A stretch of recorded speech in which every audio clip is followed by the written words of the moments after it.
German மணிக்கா வசந்த். நான் படிச்சிருந்த கதை பேர் எலிபுரி. அதை எழுதியவர் தன்யாஸ்ரீ. அதை வெளியிட்ட பதிப்பகம் சூரா. அது கதையில் சிவான்னு ஒரு பையன் இருப்பானா.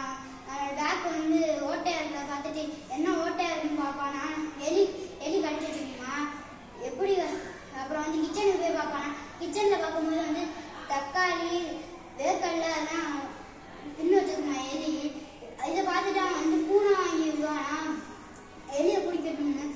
ஒரு நாள் எலி பொந்துக்குள்ள இருந்துட்டு யோசிக்குமா பூனை நம்மளை பிடிக்கும். அந்த பூனையை வச்சு எப்படியா ஏதாவது பண்ணுன்னு சொல்லணுமா எலி. அதில் ஒரு சின்ன எலி சொல்லுமா பூனையோட நம்ம ஃப்ரெண்ட்ஸ் ஆயிருமா அப்படின்னு கேட்குமா. இல்லை அது நம்மளை அடிச்சிடும் அப்படின்னு சொல்லுமா ஒரு எலி. பெரிய எலி